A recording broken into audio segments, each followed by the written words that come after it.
we begin. So I usually love to start with the lightest tone. In this case, it will be this beautiful touch marker.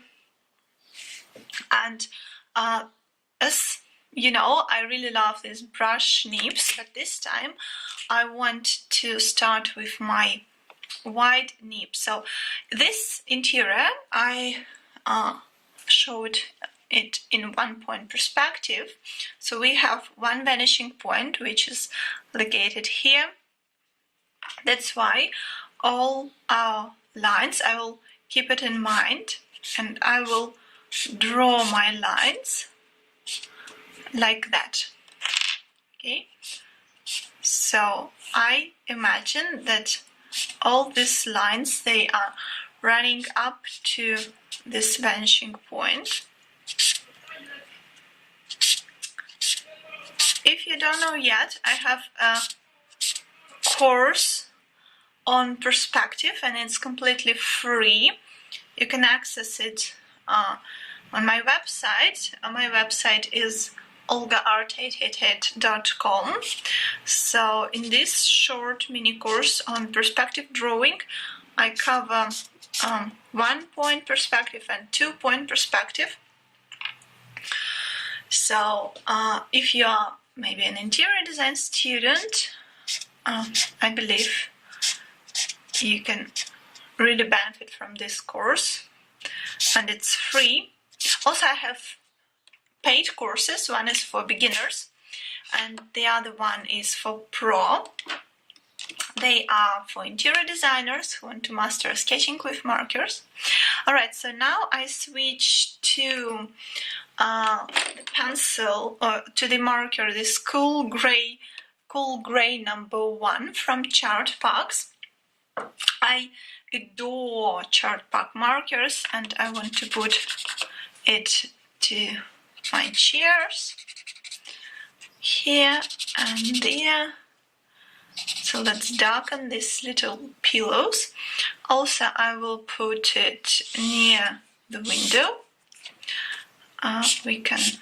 It's a little bit dry, you can see, because I overused it. It's my favorite color to use in interior design sketching, this light tint of gray.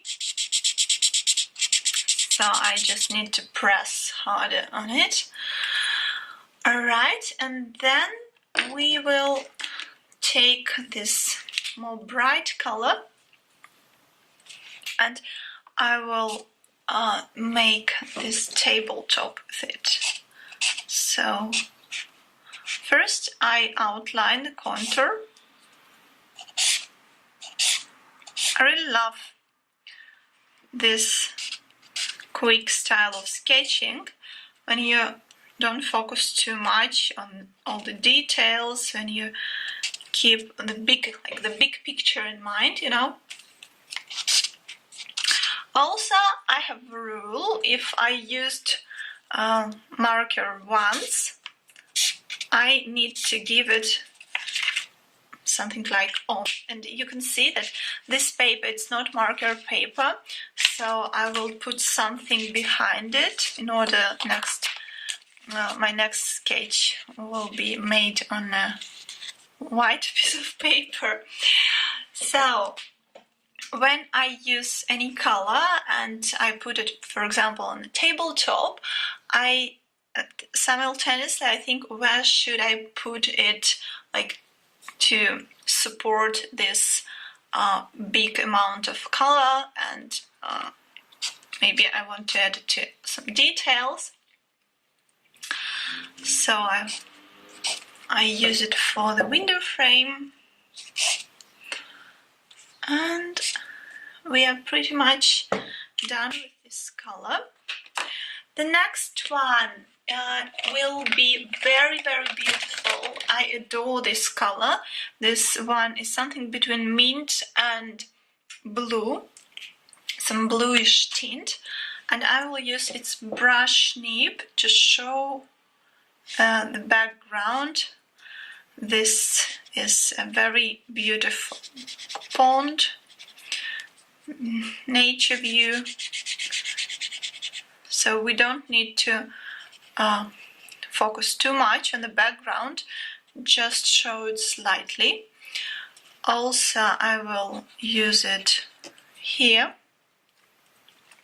on the lighting for these lamps. Also, we can use it maybe a little bit here and there. Also to this ceiling construction. Alright, some details here on the shelves. So let me know, you guys, in the comments, where are you from while I'm drawing, and why sketching with markers is interesting to you. Are you an interior designer? I'm really interested in it. So next thing I'm going to use is going to be NG4, neutral grey number 4. It's pretty dark color of grey. So I will use it here. Also, once again, I keep in mind this vanishing point in the very center, and I make my strokes in the direction of this vanishing point. Plus, keep in mind that we usually have reflection on the floor. That's why flooring area here will be lighter in comparison with this part of flooring, because here we have this nice little curtain that I will show with this Copic color. Let's darken it a little bit, add this color to the bouquet, maybe to these lamps. Also, we can add it here to the wall to support color, and also I think it will work pretty good right here on this partition. Alright, so we are almost done, and the final step will be showing some drop shadows. I will use warm grey number 1 from Chartbox, and I simply want to